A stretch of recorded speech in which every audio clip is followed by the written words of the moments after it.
Most people could say 1999 was a good year. And I can't honestly say that there because 1999 I was locked up in East Baton Rouge Parish Prison. And I'm going to tell you some shit. And it's all based on true story. And when I say it was a reason I said deputy, I can't live, it's because of this type of shit. I was able in 1999, I want to say March 20th, between March 20th and March 25th, I was able to move on the line. And this line here was MO1. And this line here was back in the dungeon. Now, mind you, I'd have been from the name from Pee Wee. I never had it then. I had a name called the Scrappy. And a lot of people knew me in the East Baton Rouge Parish as the Scrappy.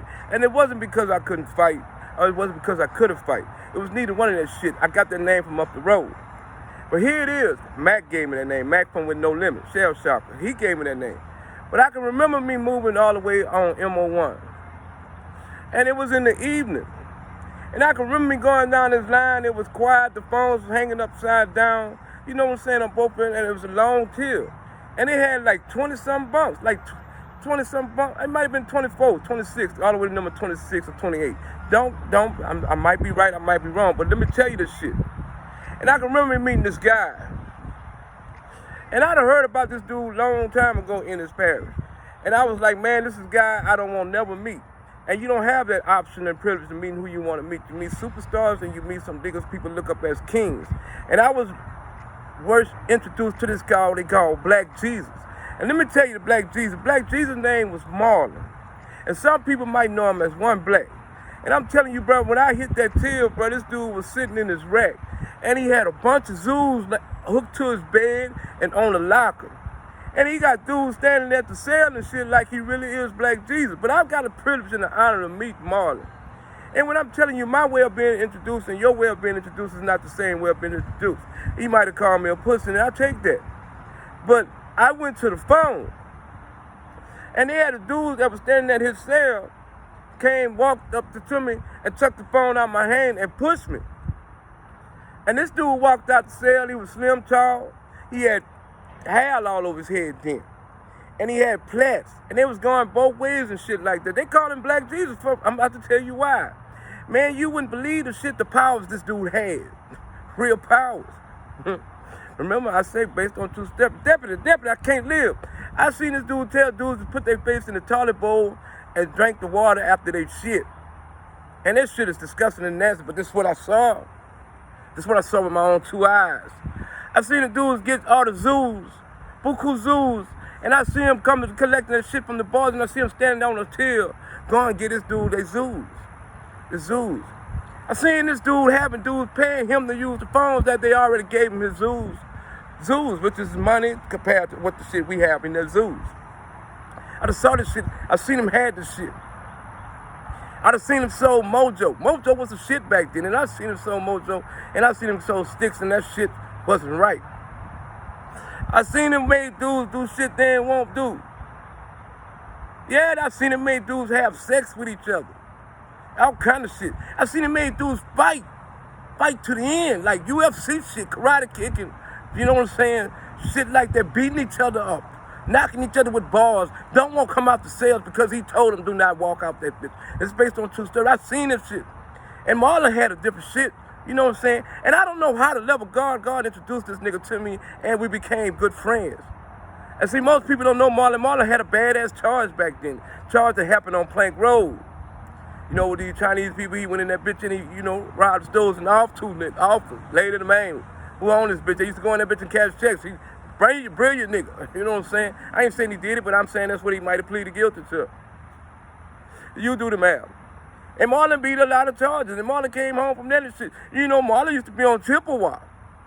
And a lot of people looked at that dude then as a real street nigga. A lot of niggas fearing him. You know, me and his birthday was on the same day in November. Real shit. Marlon. And I could tell you this shit. And when I got to know this nigga, meet this nigga, I said, this is not the nigga I want to be around. This the nigga they look up to. Remember I tell you the devil come at you different forms and fashion and ways. And I ain't saying he was a devil, but I'm just saying this boy had a lot of evil spirit in him. God spared him. This was one case, P, we know he had a situation. I had to get off this line. I woke up with this dude for 6 months, and I heard his name getting called. And they told him to pack up his shit. I've been with this dude 6 months, plaited his hair, and all this good shit. It was cool. You know what I'm saying? That's how I made my hustle. Real shit. Braided hair, good at this shit. I did that shit based on true stories. I can't lie. And it's the day he was getting ready to leave. And I didn't know if he was getting shipped or what. But they told him all the way. Marlon started giving all his ooze out and everything, getting the shit out, you know what I'm saying? And he left me with a little bit. Socks, t-shirts, envelopes, stamps, couple calling cards, shit like that, zoos. Yeah, he left me with a couple shit. Eventually I can tell you how that shit got taken away from me, but I can remember this shit here. And they called him, and he went all the way to the front and everything. Mind you, I told you he was just on a murder charge. And these people looking at him facing life without even going to court. He's guilty already. And I can remember this shit. And I can remember him been gone for like 30, 35, 40 minutes. I can remember the dude coming in that bitch, getting his bunk, getting his mattress. You know what I'm saying? Come and sleep at his bottom bunk. And I'm telling you this shit based on true stories. I can remember them gates racking. Ain't nobody seen nobody. Niggas thinking this guard's coming and shit. Niggas ain't looking, niggas out there looking, but niggas ain't paying attention, niggas ain't getting a fuck. You know what I'm saying? They took the demon off the line. They took Black Jesus off the line. They took niggas who fear with no hands, with no guns, with no knives, no pistol. And he'll stab a nigga up, really quick. I seen him stab a nigga up, yeah, he'll do it. I've seen it. I'm not saying what he ain't gonna do, but I'm not convicting him. But I'm just saying what I saw with my own two eyes.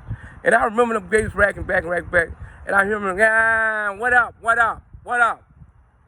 I'm back. That's what he was hollering. He was back. And it was Marlon.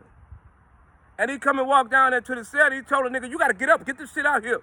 And he started picking the nigga shit up and throwing the shit because the nigga wasn't moving fast. And I'm seeing why they called him Black Jesus. He had powers. He moved the nigga with his mouth or quick with his hands. You know what I'm saying? And I'm looking at a nigga while he throwing the matches out. He turning around and beating the fuck out of the nigga. Nigga, get the fuck out of here. Get the fuck out of here. Get the fuck out. I'm on my rack and I'm looking like, oh, Lord. God, I just thought you saved me. And I'm looking at him going back out the cell. He said, everybody who I gave my shit to, bring it back. Nigga stood on words and he meant that shit. Man. And I'm looking at the dudes in line. Coming to this dude, getting them sacks and shit, getting them shit.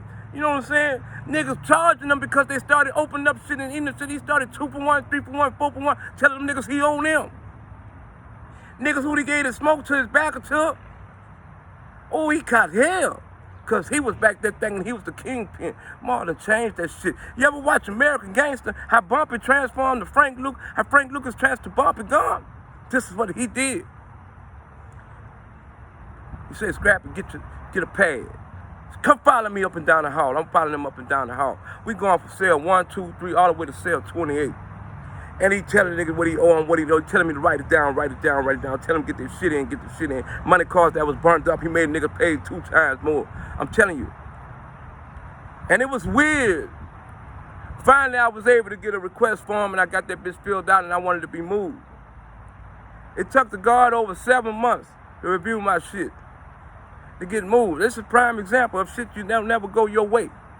But in the process of me writing them filling out the request forms to get moved, a guard came down there and he ran and said, man, your cell is trying to check out. This is what the guard told him. Now, when the guard told him that day, you know, he's like, bet that up. He's like, yeah, why, what, through, woo. You know what I'm saying? And you know what I'm saying? He turned around in the cell, he started talking about, listen, you ready to check up out this bitch, huh? You know, in order to check up out here, you got to take an ass whoop. And I'm not talking about just by me. You got to take an ass whoop by every one of the motherfuckers on this line. I had to change my mind. That time I was stuck. I had to wait until a year later till this nigga was moved to get off that line. Oh, I had to go change the channels for the nigga, what this nigga wanted to watch. Oh, I had to go dial the nigga phone numbers and wait on the nigga buzz and the nigga hit and just say, Marlon, this your phone. Yeah, niggas coming in, I had to take this shit. Yeah, I felt protected by a real nigga. A nigga you might not never ever hear nothing about, but I'm telling you about Marlon. I'm telling you about One Black. Up until this day, shout out, man, my nigga. Y'all stay tuned to more East Baton Rouge Parish Prison Stories. I say stay tuned.